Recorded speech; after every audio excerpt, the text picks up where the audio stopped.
Gujarat #1 Engineering University, Sankalchand Patel University.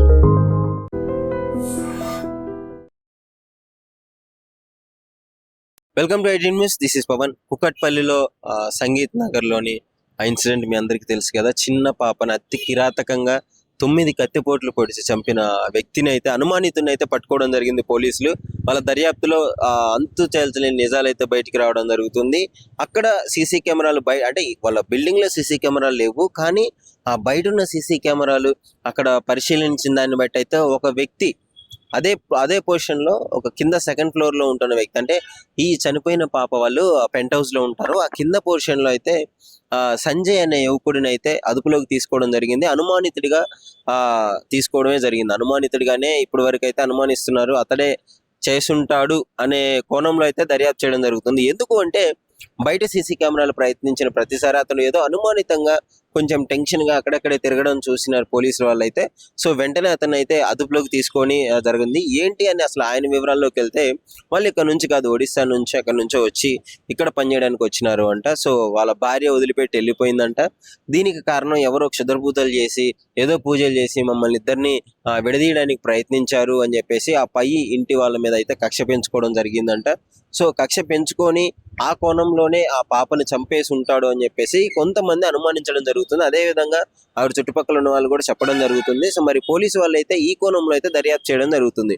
మరి నిజంగానే అతను చేసి ఉంటాడా లేదా అనే విషయం అయితే ఇంతవరకు తెలియదు, ఇంకా బయటపడలేదు. అధికారంగా పోలీసు వాళ్ళు కూడా ప్రకటించలేదు. కానీ అనుమానితుడిగా అతను అయితే అదుపులోకి తీసుకొని కొన్ని ఇన్వెస్టిగేషన్ అయితే చేసే ప్రాసెస్ అయితే నడుస్తుంది. దర్యాప్తు కొనసాగుతుంది. చూడాలి మరి అసలు ఆ చిన్నపిల్లని నిజంగా ఆలోచించినట్టయితే బయట నుంచి ఎవరు వచ్చి చంపలేరు. ఎందుకు అంటే అదే ఇంట్లో ఉంటున్నారు కాబట్టి డెఫినెట్లీ ఎవరైనా బయట నుంచి వస్తే ఈజీగా తెలిసిపోతుంది. కానీ ఆ ఇంట్లో వ్యక్తే ఈ విధంగా చేశాడంటే కొంచెం నమ్మడానికి అయితే కొన్ని రీజన్స్ అయితే ఉన్నాయి, కొన్ని కారణాలు కూడా దానికి తగ్గట్టే ఉన్నాయి. ముఖ్యంగా ఆ ఫింగర్ ప్రింట్స్ ఏవైతే ఉన్నాయో, డోర్ లాక్ వేసినప్పుడు కానీ తీసినప్పుడు కానీ ఫింగర్ ప్రింట్ డెఫినెట్లీ ఆ డోర్ మీద పడి ఉంటుంది కదా. సో వాటిని కూడా ఫింగర్ ప్రింట్ చెక్ చేయడము ఇవన్నీ చెక్ చేస్తున్నారు. సో డెఫినెట్లీ పోలీస్ వాళ్ళు అయితే దీన్ని ఒక ఛాలెంజింగ్ గా తీసుకున్నారు. డెఫినెట్లీ చిన్న పాప మైనర్ బాలికను అంత కిరాతకంగా చంపిన వ్యక్తిని అయితే అంత ఈజీగా వదిలిపెట్టము అని చెప్పేసి అయితే పోలీస్ బృందం కూడా వెల్లడించడం జరుగుతుంది. మరి చూడాలి. ప్రస్తుతం అయితే ఆ పాప తల్లిదండ్రులు తీవ్ర దుఃఖ శోకంలో మునిగిపోయి ఉన్నారని మనకు తెలుస్తుంది క్లియర్ గా. సో అతన్ని అదుపులోకి తీసుకొని మరి అతడే చేసుంటే మాత్రం శిక్షలు కఠినంగా ఉండాలి. లేదు అతను కాకపోయినా కానీ వెంటనే ఆ దుర్మార్గుని ఎవడైతే చేశాడో వాడిని అది పట్టుకొని డెఫినెట్లీ కఠినంగా శిక్షించాలని చెప్పేసి అయితే నెటిజన్లు కోరుతున్నారు. ముఖ్యంగా ఎందుకంటే అంత చిన్న పాపను చంపడం అనేది నేరం. ఈ మధ్య కాలంలో రిలేటివ్సే చంపడం జరుగుతుంది. మనం చాలా ఇన్సిడెంట్లు చూసాం. బయట వాళ్ళు ఎవరో వచ్చి చంపట్లేదు, రిలేటివ్సే వచ్చి చంపుతున్నారు. ఎందుకంటే ఆ స్వేచ్ఛ వాళ్ళకే ఉంటుంది. అంటే ఇంట్లోకి వెళ్ళడం కానీ రావడం కానీ అంత ఈజీగా ఆ కోణంలో దాన్ని మిస్యూజ్ చేసుకుంటున్నారని చెప్పుకోవచ్చు. మరి చూడాలి ఏం జరుగుతుందో. పోలీస్ వాళ్ళు ఎలాంటి అధికారంగా ప్రకటించిన వెంటనే మళ్ళీ మీకు అప్డేట్ అయితే ఇవ్వడం జరుగుతుంది. సో అప్పటి వరకు మీ అభిప్రాయాన్ని అయితే, ఇలా చంపడం ఈ మధ్య కాలంలో ఇలా జరుగుతున్నాయి కదా ఇన్సిడెంట్ల పైన మీ అభిప్రాయాన్ని మా iDream తో షేర్ చేసుకోండి.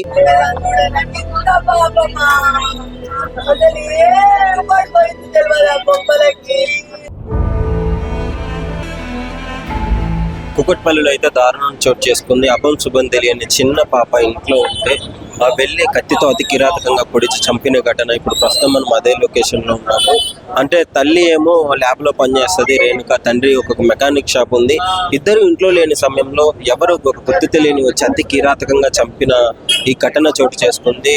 దీంతో కాలనీ వాసులు మొత్తం తీవ్ర దిగ్భ్రాంతికి గురయ్యారు. సో ఇప్పుడైతే వాళ్ళ తల్లిని చూస్తున్నారు. వాళ్ళ తల్లి ఎంత గుండెలు బాదుకొని మరీ ఏడ్చడం జరుగుతుంది. అసలు నాకు ఎలాంటి న్యాయం జరుగుతుంది, నాకు ఏమైనా న్యాయం చేస్తారని చెప్పేసి వచ్చిన ప్రతి ఒక్కరిని అడిగి ఎంత బాధపడుతుందో మీరు క్లియర్ గా చూడొచ్చు. ఇక్కడ నుంచి చుట్టుపక్కల ఉన్న వాళ్ళు, చుట్టాలు వాళ్ళందరూ రావడం జరిగింది. ఏంటి పరిస్థితి అని తెలుసుకోవడానికి వాళ్ళ చుట్టాలు వచ్చారు. అందరూ అంతే, ఎవరిని ఏది అడిగినా కానీ ఎవరితో అనుమానం లేదు, మాకు ఏం గొడవలు లేవు, ప్రతి ఒక్కళ్ళు అందరితోనే మంచిగా ఉంటున్నారని చెప్తున్నారు. ఇప్పుడు పాప అయితే పెంట్ హౌస్ ఉంటుంది. పాపం పెంట్ హౌస్ లో ఒక్కతే ఉన్న సమయాన్ని చూసి అయితే దుర్మార్గుడు రావడం జరిగింది. సో పెంట్ హౌస్ లో పైన ఉంటుందంట పాప. అంటే వీళ్ళ ఇల్లు పైన ఉంది పెంట్ హౌస్ దగ్గర. సో బాబుకి టిఫిన్ బాక్స్ ఇద్దామని చెప్పేసి వాళ్ళ ఫాదర్ వచ్చినప్పుడు, ఫాదర్ ఎంత గుండె పగిలింటాడో ఒక్కసారి అర్థం చేసుకోండి.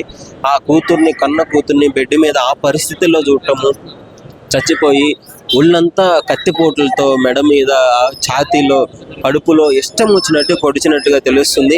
పోలీసు వాళ్ళ అనుమానం ఏంటి అంటే ఏమన్నా అత్యాచారం జరిగిందా పాప మీద, లేదా ఏమన్నా దొంగతనానికి వచ్చి ఈ విధంగా చేసినాడా అని చెప్పేసి ఆ కోణంలో అయితే దర్యాప్తు చేయడం జరుగుతుంది. సో వాళ్ళ మదర్ అయితే కనీసం మంచినీళ్ళు కూడా తాగలేని పరిస్థితిలో ఇందాక నుంచి ఏడుస్తూ ఉంది. ఏం అర్థం కావట్లేదు. ఇక్కడ చుట్టుపక్కల ఉన్న వాళ్ళు కూడా అందరూ గుంపులుగా రావడం జరిగింది. ఇలాంటి ఇన్సిడెంట్ అంటే ఇట్లాంటివి దొరకాలంటే ముందు ఇక్కడ దుర్మార్గులు పట్టుకుందాం అనుకున్నా కానీ ఇక్కడ పట్టుకోవడానికి ఛాయిస్ లేదు. సీసీ కెమెరాలు ఒక్క బిల్డింగ్ లో కూడా లేవు అసలు. అందువల్లే ఆయన తప్పించుకోవడం జరిగింది. మెయిన్ వాళ్ళ బాధితులు రోధించేది కూడా అదే. ఇంటికి సీసీ కెమెరా ఉండుంటే మా కూతుర్ని మేము పట్టుకొని వాడికి కనీసం శిక్ష పడే విధంగా చేసేవాళ్ళం అని చెప్పేసి వాళ్ళ అమ్మమ్మ గారు కూడా అయితే ఏడవడం జరుగుతుంది. వచ్చిన దగ్గర నుంచి పాపం వాళ్ళ బాధ చూడడానికే ఎంతో బాధాకరంగా అనిపిస్తుంది. సో ప్రస్తుతం అయితే పోలీస్ వాళ్ళు అయితే అక్కడికి వెళ్ళడం లేదు, చీజ్ చేశారు. ఆ పోలీస్ వాళ్ళు స్టెప్స్ దగ్గర ఉన్నారు. సో పెంట్ హౌస్ దగ్గరికి, ఆ ఇన్సిడెంట్ స్పాట్ దగ్గరికి అయితే వెళ్ళడానికి అంటే అనుమతి లేదు ప్రజెంట్. ఎందుకంటే క్లూస్ టీమ్ మొత్తం చెక్ చేయాలి కాబట్టి. సో క్లూస్ ఏమన్నా పోతాయి, క్లూస్ దొరకవు అన్న ఉద్దేశంతో పోలీస్ వాళ్ళు అయితే ఇక్కడ ఉండడం జరుగుతుంది. సో పరిస్థితి అయితే ఈ విధంగా ఉంది. డెఫినెట్లీ అంటే చాలా మంది ఈ మధ్య కాలంలో ఎక్కువగా ఇదే పరిస్థితులు ఎక్కడ చూసినా కానీ అంటే చుట్టాలు మొన్న రీసెంట్ గా సొంత పిన్నియే వాళ్ళ పాపని చంపి వాళ్ళ సొంత పిన్ని వరుస అయ్యేది పాపని చంపేసి బాత్రూంలో పడేయడం జరిగింది. ఆ తరహాలో ఏమన్నా రిలేటివ్స్ ఏమైనా చేసినారా, లేదంటే ఎవరికన్నా పగలు ఉన్నాయా, లేదు ఏమన్నా దొంగతనానికి వచ్చి ఈ విధంగా చంపేసి వెళ్ళినడా, లేదంటే అత్యాచారం జరిగింది, ఇవన్నీ కోణాలలో పోలీసు వాళ్ళు అయితే దర్యాప్తు చేయడం జరుగుతుంది. సో తొందరలో దొంగను పట్టుకుంటామని చెప్పేసి అయితే వీళ్ళు కూడా మాట్లాడడం జరుగుతుంది. నేను పోలీసు వాళ్ళతో డిస్కస్ చేశాను. సో డెఫినెట్లీ వాళ్ళ సైడ్ నుంచి అయితే మాకు ఎలాంటి క్లూస్ రావట్లేదు, అందరూ మాకు ఎలాంటి అనుమానం లేదు, ఎవరితో మాట్లాడదామన్నా ఏం తెలియదు అని అంటున్నారు. సో అంటే వాళ్ళకి అంటే ఎవరితో గొడవలు లేనప్పుడు ఎవరి మీద అనుమానం ఉంది వాళ్ళ మీద కంప్లైంట్ ఇవ్వడం కూడా చేయలేకపోతున్నారు. కాబట్టి డెఫినెట్లీ మేమైతే బయట క్లూస్ ఆధారంగా పరిశీలించే డాగ్ స్క్వాడ్ కూడా వచ్చి మొత్తం గల్లీలో చూపించడం జరిగింది. ఈ గల్లీలో మొత్తం డాగ్ స్క్వాడ్ అయితే తిప్పి మొత్తము ఇది క్లూస్ టీమ్ డాగ్ స్క్వాడ్ తో మొత్తం చెక్ చేయించడం జరిగింది. ప్రస్తుతం పాప తల్లి పాప మా ఆవేదన, మా బాధ చూడలేకపోతున్నాం. ఎంత బాధపడుతుందో చూడండి. అంటే కన్న కూతురు కళ్ళ ముందు అతి కిరాతకంగా చంపబడి అంటే అలా చూసినప్పుడు ఆమె పరిస్థితి ఎలా ఉంటుంది ఒకసారి చూడండి. ఏం చేస్తే ఈ పది కాకపోతే రేపైనా చేస్తారు కదా. కానీ ఒకటే అండి, పేరెంట్స్ వర్క్ వెళ్ళినప్పుడు పిల్లల్ని ఎందుకు ఇలా చేస్తున్నారు? ఎక్కడైనా అట్లే చేస్తారా? ఎందుకు అలా చేసిరు? దేనికోసం చేసిరు? సరే ఒకటి దొంగతనం చేసింది చెప్తుందని చేశారా? అట్లా దొంగతనం చేస్తే తీసుకున్నారు కానీ పిల్ల పోతే మళ్ళీ వస్తుందా? గోల్డ్ పోతే ఏది పోయినా సంపాదించుకోవచ్చు, పిల్ల పోతే గొడవలు కానీ నా గురించి ఎంక్వైరీ చేయాలనుకుంటే మా గురించి ఎంక్వైరీ చేయాలంటే చుట్టుపక్కల అడగండి, కానీ నన్ను అడిగితే ఏం లాభం లేదు సార్. పొద్దున్న పోయి రాత్రికి వస్తాము, ఏం గొడవడాలి? ఏముండదు సార్ గొడవడానికి. గొడవ పడితే ఆస్తులు వస్తాయా? ఇంకా వాళ్ళ ఇంట్లోంచి ఏమన్నా వస్తుందా? మేము ఎందుకు గొడవ పడతాము? నా పిల్ల ఏం చేసింది సార్? 4 days నుంచి ఇంట్లో ఉంటుంది, స్కూల్ లేదని, హాఫ్ డే స్కూల్స్ ఉన్నాయని, వాళ్ళ డాడీ పంపలేదు సార్, దూరం ఉందని. ఏమన్నా చెప్పిందా ఇట్లా ఇబ్బంది అవుతుంది మమ్మీ నాకు నాకేం చెప్పలేదు సార్. నా జిడ్డమ్మా అలాంటిది ఏం చెప్పలేదు. కానీ నా జిడ్డు తల్లి స్కూల్లో టీచర్ కొడితేనే చెప్పదు, మరి చేయకపోతే ఏం మాట్లాడాను పాపతో లాస్ట్ టైం ఏమన్నా పాప మాట్లాడు స్నానం చేసుకోమని చెప్పిన అంతే సార్. నేను ఏం చెప్పలేదు. చిట్టమ్మా నీకు దోశ తెచ్చుకోవడానికి డబ్బులు ఇస్తలే తల్లి, నా తల్లి నీకు అవే కావాలి కదా చిట్టి తల్లి, నేను అవి ఇస్తానే. పాపమ్మ వాళ్ళ తల్లి ఆవేదన చూడలేకపోతున్నాము. అంటే అసలు ఏం ఎవరితో గొడవలు లేదు, ఏ ప్రాబ్లం లేదు, మాకు పొద్దున వెళ్ళి సాయంత్రం వస్తాము. పాప ఇంట్లో ఉంది, ఈ రోజు స్కూల్ కు హాలిడే అని చెప్పేసి పంపించలేదు, లాంగ్ ఉందని చెప్పి పంపించలేదు అని చెప్పింది. అసలు ఎవరికి చేసే అవసరం ఉందని కూడా ఎవరికి తెలియట్లేదు. పాపం వీళ్ళ ఆవేదన తట్టుకోలేకపోతున్నాము. అంటే వీళ్ళు చెప్పే విధానాన్ని బట్టి అయితే అసలు ఎలాంటి గొడవలు లేవు. మరి ఏమన్నా దొంగతనానికి వచ్చి ఏమన్నా ఇట్లా చంపినడా, లేకపోతే ఏమన్నా అత్యాచారం జరిగిందా అనేది అయితే పోలీసు వాళ్ళు అయితే ఎంక్వైరీ చేస్తున్నారు. పోస్ట్ మార్టం కి అయితే ఆ బాడీని గాంధీ హాస్పిటల్ కి పంపించడం జరిగింది. సో ఇక్కడ ఉన్న వాళ్ళ మామూలుగా అడిగి తెలుసుకున్నాం మరి ఏంటి పరిస్థితి. నమస్కారం. లాస్ట్ టైం పాపతో ఎప్పుడు మాట్లాడారు, ఏంటి పరిస్థితి? పాప ఇంతకుముందు 2-3 మంత్స్ బ్యాక్ అటు మా ఊరికి వచ్చారు. వచ్చిన తర్వాత ఇప్పుడు ఈ రోజు మేము ఇటు సైడ్ వేరే గడిలో ఉంటాం మేము. మాకు ఇంతకుముందు తెలిసింది మాకు ఇలా జరిగింది అని చెప్పేసి. నేను డ్యూటీకి వెళ్ళాను, మా బ్రదర్ కాల్ చేశాడు. బ్రదర్ కాల్ చేసి బ్రదర్కు ఇలా చెప్పాడు. చెప్తే నేను ఇప్పుడే వచ్చాను. బ్రదరా మీరు? లేదు, మా ఇంకో బ్రదర్ ఉన్నాడు. ఇంకో బ్రదర్ కాల్ చేసి చెప్తాను, ఇప్పుడు వచ్చాను నేను ఇంట్లో నుండి. మరి ఏంటి, ఎవరి మీద అనుమానం ఉంది? ఏది లేదు అని అనుకుంటున్నారు. దగ్గర కోరు వాళ్ళు, ఎవరి దగ్గరికి కోరు, ఎటువంటి లొల్లి పెట్టుకోరు, గొడవలు అట్లాంటి పెట్టుకోరు వాళ్ళు. వాళ్ళకి ఏంటంటే పాప బాబు ప్రపంచం అన్నట్టు. మార్నింగ్ డ్యూటీకి వెళ్తారు, ఈవినింగ్ వస్తారు. ఎటువంటి లొల్లి ఇంతవరకు ఎప్పుడు పెట్టుకోలేదు. ఇలా జరగడం అది ఏందో తెలియదు. అంటే ఇలాంటి పరిస్థితి, పాప పెంట్ హౌస్ వరకు వెళ్ళి చంపాల్సినంత అవసరం ఎవరికి ఉంటుంది? గొడవలు పడకుండా అది ఇంకా తెలియదు. అదేంటంటే ఇప్పుడు పోలీసు వాళ్ళు చెప్తానే ఉంటారు, మాకు అంత తెలియదు. సో కంప్లైంట్ అయితే ఇచ్చినారు, అంటే అనుమానం ఎవరి మీద లేదు కదా? ఎటువంటి అనుమానం లేదు. అమ్మా నమస్తే అమ్మా. పాపకి ఇలాంటి జరిగిందని మీకు ఎప్పుడు తెలిసింది? అసలు ఏంటి, ఎవరి మీద అనుమానం లేదంటున్నారు? 1 గంటకు ఆయన టిఫిన్ ఇవ్వమని వచ్చిండంట. ఇక ఫోన్ చేసిందంట, బాబుకు టిఫిన్ ఇచ్చిరాపు అని ఫోన్ చేసిందంట మా చెల్లె. పిల్లకు ఈ స్కూల్ లేదు కదా, ఇంటికాడ ఉన్నది, పిల్లగానికి టిఫిన్ ఇచ్చిరామని తోలిచ్చిందట. ఆయన ఆడికి వెళ్ళి వచ్చేసరికనే గొండ్లం పెట్టిందంట. గొండ్లం పెట్టింది పిల్ల లేదు, గొండ్లం పెట్టినది పిల్ల లేదని ఆమెకు ఫోన్ చేస్తే డోర్ తీసే వరకనే మంచం మీద ఎల్లక్కలు పడి ఇక్కడ ఇక్కడ ఇక్కడ మొత్తం పేగులు బయటకు వచ్చేసినాయి. బాడీ ఇట్లా అయింది అని లేచి మొత్తుకొని పిల్ల ఆమె మా తోటి కూడా ఫోన్ చేస్తే ఆమె వచ్చింది, మాకు ఫోన్ చేస్తే మేము వచ్చినాం. బాడీని పోలీసులకు ఫోన్ చేస్తే వచ్చి బాడీని తీసుకొని పోయింది. బట్టలను తీసేసి సంవత్సరాలు అవుతుందా? ఎవరితో ఎలాంటి గొడవలు లేదని కూడా చెప్తున్నారు. గొడవలు లేవు ఆమెకి, ఇక్కడ కూడా గొడవలు ఏం లేవు, మంచిగానే ఉంటారు ఇద్దరు. ఎందుకు అంటే ఏమన్నా డిఫరెంట్ గా ఉండడం కానీ, భయపడడం కానీ ఏమన్నా కనిపించిందా ఈ 4 రోజుల నుంచి? కూడా normal గా మంచిగానే ఉంది. నుంచి ఏమన్నా పోవడం కానీ, వస్తువులు ఏమైనా పోవడం కానీ జరిగింది?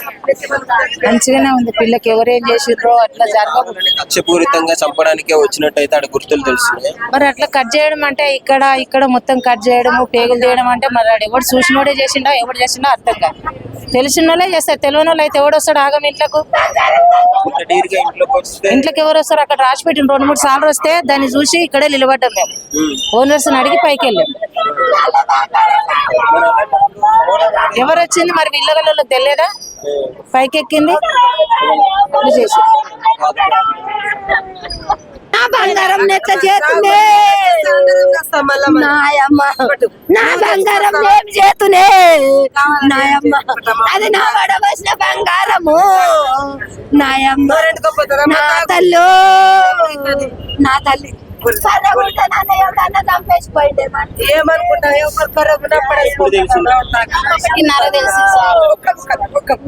జరిగిందంటే మీకు తెలియదు నాకు అసలు. 1:30 ఫోన్ చేస్తే వచ్చిన లేరు అసలు, లేరంటే ఎవరు నాకు ఫోన్ చేస్తే అంత చిన్న పిల్లని అతి కిరాతకంగా చంపాల్సింది. ఎట్లా చంపాలనిపించిందో మరి ఏం అసలు అర్థం అవ్వట్లేదు కదా మాకు కూడా. ఏం కావాలని కోరుకుంటాం మీరు? పాపకు పెద్ద మాకు న్యాయం కావాలి, ఎవరెవరు చేసిండో మాకు న్యాయం కావాలి, మా పాపకు న్యాయం కావాలి అసలు. ప్రస్తుతం మేనమామ ఉన్నాడు, ఆ పాప వాళ్ళ మేనమామ. సో ఇన్సిడెంట్ మీద ఆయనకి స్టార్టింగ్ నుంచే పాపం మాట్లాడుతున్న వాళ్ళని అడిగి తెలుసుకున్నాం అసలు ఏం జరిగింది. అన్న చెప్పండి, ఇన్సిడెంట్ ఎప్పుడు జరిగింది, అసలు మీకు ఎప్పుడు తెలిసింది ఇలా జరిగింది? 10 నుంచి 12 మధ్యలో అయితే అయింది. 10 నుంచి 12 మధ్యలో అలా తమ్ముడికి టిఫిన్ బాక్స్ కోసం అని చెప్పేసి వాళ్ళ డాడీ వచ్చి చూసేసరికి, తమ్ముడికి బ్యాగ్ చూసేసరికి తను పాప బెడ్ పైన పడుకొని ఉందన్నమాట. పోయి చూస్తే బ్లడ్ మొత్తం బ్లడ్ అంత ఉంది, బాడీ నిండా బ్లడ్ ఉంది. చూస్తే మొత్తం కత్తిపోట్లతోని పేగులన్నీ బయటకు వచ్చినట్టు మొత్తం ఓడ్చేసారు అనమాట. అరుస్తుందని చెప్పేసి గొంతు పట్టి విసికేసారు. అంటే ఇప్పుడు ఇక్కడ చుట్టుపక్కల ఉన్న వాళ్ళకి కూడా సౌండ్స్ కూడా రాలేదంటే ఏం కనీసం? సౌండ్స్ కూడా ఏం రాలేవంటే డాడీ అని 3 times వెళ్ళినప్పుడు పక్క ఇంటి అబ్బాయి చూసి సౌండ్స్ వస్తుందని బయటకు వచ్చి చూసేసరికి ఎవరు లేరంటే సౌండ్స్ కూడా అయిపోయినాయి అంట. అంతవరకే ఇక. ఖచ్చితంగా మీరు అంటే ఏమన్నా తెలిసిన వాళ్ళు రిలేటివ్స్ ఏదైనా పగ పెట్టుకొని చేసినారు అనిపిస్తుందా? అంటే ఈ మధ్య కాలంలో అలాంటి ఇన్సిడెంట్లు ఎక్కువగా జరుగుతున్నాయి. లేదు అంటే ఇంట్లో ఏమన్నా దొంగతనానికి వచ్చి ఈ విధంగా చేసినారు అనిపిస్తుంది?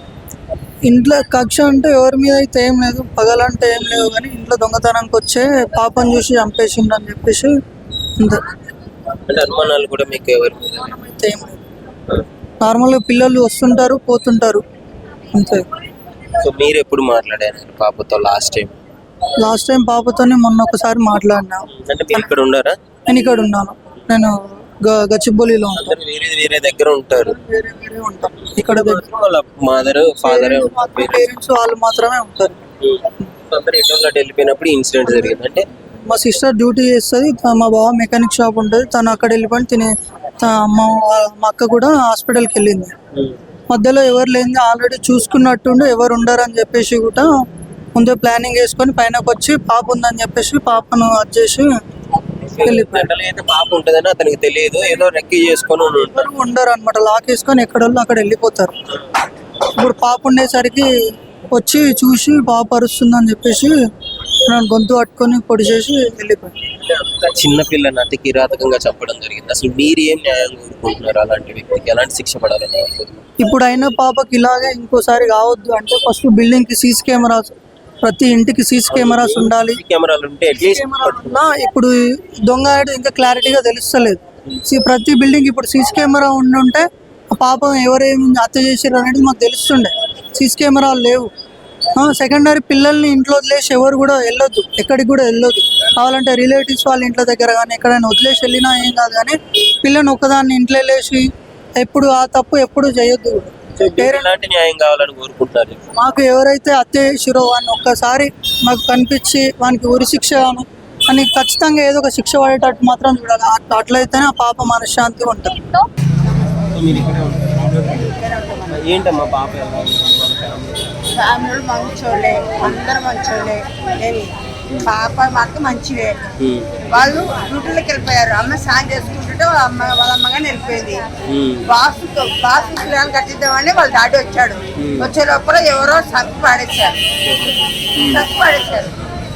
ఏంటి మరి ఇప్పుడు అపార్ట్మెంట్ అంటే చిన్న శబ్దం వచ్చినా కానీ చూస్తారు. వీళ్ళు చూడలేదు, వీళ్ళు ఎవరు చూడలేదు. ఏమైనా కానీ ఇక్కడ తాగుడు ఎక్కువ, రాత్రి 1 కానీ 2 కానీ కొంచెం ముందుగా ఉంటే తాగుపోతూనే ఉంటారు ఇక్కడ.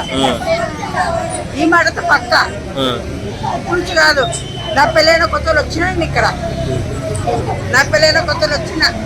నేను ఇక్కడ కుక్కపల్లికి. మరి అంటే ఏంటి వీళ్ళందరూ మంచిగా ఉంటారు, అందరూ మంచిగా చూస్తారు. ఇప్పుడు ఇంత పెద్ద విషయం అయింది అప్పుడు కానీ వాళ్ళు తీయలేదంటే దానికి అర్థమేమన్నా ఇంతవరకు మాకు మెయిన్ తెచ్చలేదు. ఇది సప్పగానే వస్తున్నారు. ఎందుకంటే నా మనవడే కానీ వీళ్ళ కొడుకు కాడ గురించి వస్తే నేను వచ్చేదాన్ని ఇక్కడికి నా మనవడం గురించి. ఇదే బస్ ఒకటే స్కూల్లో చెప్పకుండా వచ్చేవాడు చిన్న పిల్లగాడు వాళ్ళ కొడుకానికి. నేను వచ్చాను ఇట్లా గేట్ చెప్పతే తీస్తుంది, ఏమైనా పద్మా అంటుంది. మా మనోడు వచ్చిన కానీ పిల్లగాడు మాకు తెచ్చినాడు.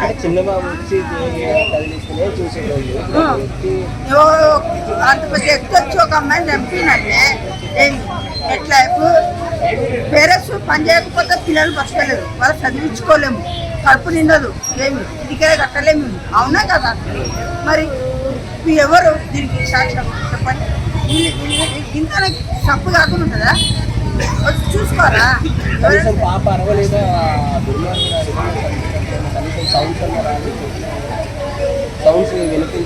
ఎందుకు వినపడదండి? వినపడకుండా ఉంటుందా? మరి మరి నువ్వు పక్కన వాళ్ళు మీరు కింద వినపడదా? ఎవరి పిల్లైనా మన పిల్లేనండి, అర్థమవుతుందా? ఎవరి పిల్లైనా మన పిల్లనే. వస్తుందా ఇంకొక పిల్ల మరి ఎంత? And don't forget to subscribe to iDream. And for more videos, please subscribe to iDream. Please subscribe to iDream. Please subscribe iDream. And please subscribe to iDream. For more videos, subscribe to iDream. please like, share and subscribe to the channel. Congratulations, iDream. Subscribe to iDream. Subscribe to iDream. So subscribe to iDream Media. iDream ki iDream team andarki huge congratulations. Please subscribe iDream Media. Please subscribe to iDream. Subscribe iDream. Please subscribe to iDream. iDream అంటే నా కళల channel subscribe చేసుకున్న నోరు తిరుగుతలేదు, మీరైతే గంట గుర్తు కొట్టండి. For more such videos, please subscribe to iDream. Subscribe to iDream. Please subscribe to iDream. Please subscribe iDream Media. Please do subscribe to iDream. Please subscribe to iDream Media. For best entertainment and information, please subscribe iDream.